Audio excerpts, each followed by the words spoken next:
Salut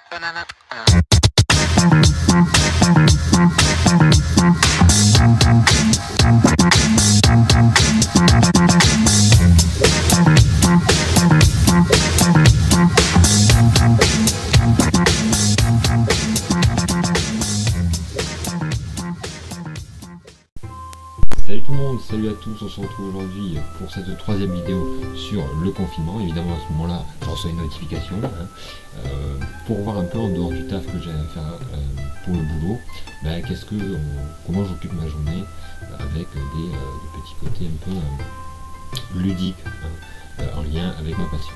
Alors, on va voir comment faire avec le JDR à distance. La dernière fois, j'ai présenté l'univers dans lequel j'aimerais que se déroule mon JDR, c'est-à-dire la légende des 5 anneaux. Et là, je vais un peu présenter les différents outils que l'on peut utiliser. J'avais parlé hier de Roll20 et pas 20 Roll, que bon, c'est un des deux, vous avez compris. Et on va voir un peu ce logiciel rapidement et deux autres logiciels. Tout en sachant que je vais vous envoyer plutôt vers des tutos qui ont été faits par des gens qui depuis un petit moment déjà utilisent ces outils pour vous permettre un peu plus d'approfondir la question. C'est Laurent qui m'a envoyé les tutos concernant le JDR à distance, en particulier Roll20. Donc on va se commencer par ce site, Roll20. Allez, c'est parti. On se retrouve donc sur le site Roll20. Vous voyez là, c'est ce que j'ai mis, la légende des 5 anneaux. Peut-être que je modifierai le prénom ou le nom de la partie plus tard. Vous créez votre compte et vous pouvez commencer à lancer la partie. Voilà, créer votre session. Alors, vous voyez là par exemple, moi j'ai déjà créé ma première page qui est donc le palais où va se passer les premières scènes de mon scénario. Alors ici vous avez un certain nombre d'outils, donc par exemple les dés, etc. Vous pouvez rédiger, vous avez différentes couches en fait, couche info du MJ, couche objet token, etc. etc. Là c'est plutôt pour interagir avec la carte. Et ici vous avez un certain nombre, vous avez le chat, vous allez pouvoir chercher des images, par exemple, moi c'est des samouraïs, donc je vais faire samouraï, pam, et vous allez avoir un certain nombre, hop, ici d'images. Alors là c'est des pions, donc par exemple je vais utiliser celui-ci, donc ça c'est un samouraï qui est mort, et hop, si on zoome, clac.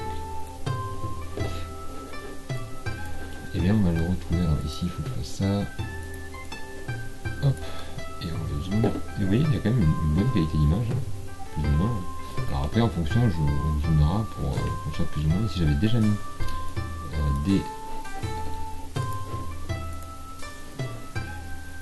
tokens, par exemple eux on peut les faire, on peut donner des couleurs, mais ici on peut donner des noms, on peut même mettre des niveaux, par exemple barre 1, barre 2 si on a l'attaque, la défense, etc.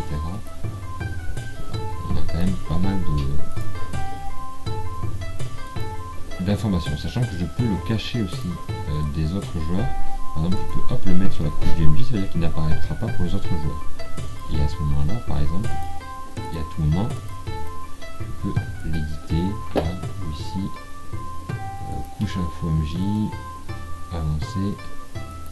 Et là, hop, il va apparaître pour les petits camarades. Donc voilà, c'est vraiment, vous avez plusieurs options.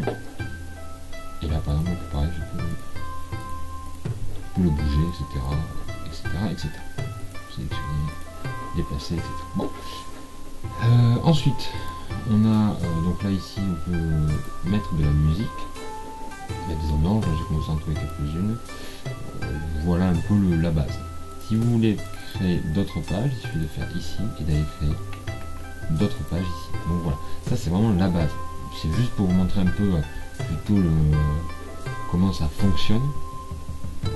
Si vous voulez aller plus en détail vraiment sur comment ça se gère, là je vais vous envoyer sur la chaîne une chaîne YouTube que je mets en description, dont je mets l'adresse va s'afficher en haut à gauche, et là vous allez avoir vraiment des explications beaucoup plus complètes. C'était juste pour avoir un petit panorama. On va passer aux ambiances avec le tabletop audio. Ça c'est utilisé à la fois en ligne mais aussi en réel, puisque vous pouvez ici hop aller ajouter des playlists de tabletop audio, mais si vous faites un JDR en direct, vous pouvez très bien l'utiliser. Par exemple là, vous avez un certain nombre de batailles des Amazones, etc. Moi je vais essayer par exemple forêt, jardin secret, The Wild, par exemple. On va regarder un peu ce que ça fait. Vous voyez, ça donne une ambiance très vite un peu brumeuse, on sent un peu le côté magique. Voilà. Ça me permet de faire rentrer vos joueurs évidemment dans une ambiance, donc je trouve que c'est sympa. Vous pouvez aller chercher aussi des ambiances sur YouTube. Je vais aller donc des ambiances sur YouTube basiques, qui par exemple jardin zen, ou il y a aussi je crois taverne médiévale. Si vous n'êtes pas assez satisfait de tabletop audio, n'hésitez pas à aller sur YouTube, vous pourrez voir d'autres, voilà, je ne vais pas y aller, pour pas perdre du temps, mais vous pouvez aller voir d'autres types de playlists. Le dernier c'est pour faire vos jetons en fait, puisque pour la légende des 5 anneaux, pour n'importe quel jeu de rôle, vous pouvez avoir des jetons ici pour représenter vos personnages, mais ici vous pouvez créer vos jetons. Alors il suffit ici de déposer une image et après de la dézoomer et de créer votre jeton, et ainsi pouvoir diversifier vos créatures ou vos personnages si vous n'êtes pas satisfait de ce qui vous est proposé ici par le logiciel. Alors ce logiciel là, il y a un audio. Je vous avoue que j'ai pas encore testé encore, je me suis fixé pour la semaine prochaine pour lancer la première partie, donc je testerai l'audio. Sinon, vous pouvez très bien utiliser Discord. Franchement, Discord ça marche pas mal et c'est assez interactif, ou sinon tout simplement Skype ou Messenger. Voilà, traverser du Styx quand même, stylé. Voilà, donc c'est les trois sites que je peux vous proposer et que je vous conseille: Roll20, Tabletop Audio et rolladvantage.com pour bien pouvoir faire vos jeux de rôle à distance. Voilà, c'était la troisième vidéo sur le blog confinement, etc. et sur le jeu de rôle.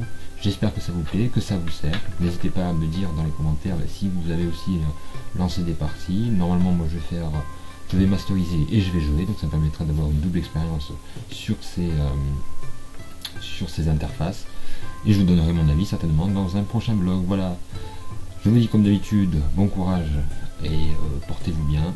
On se retrouve très vite dans la taverne. Allez, ciao.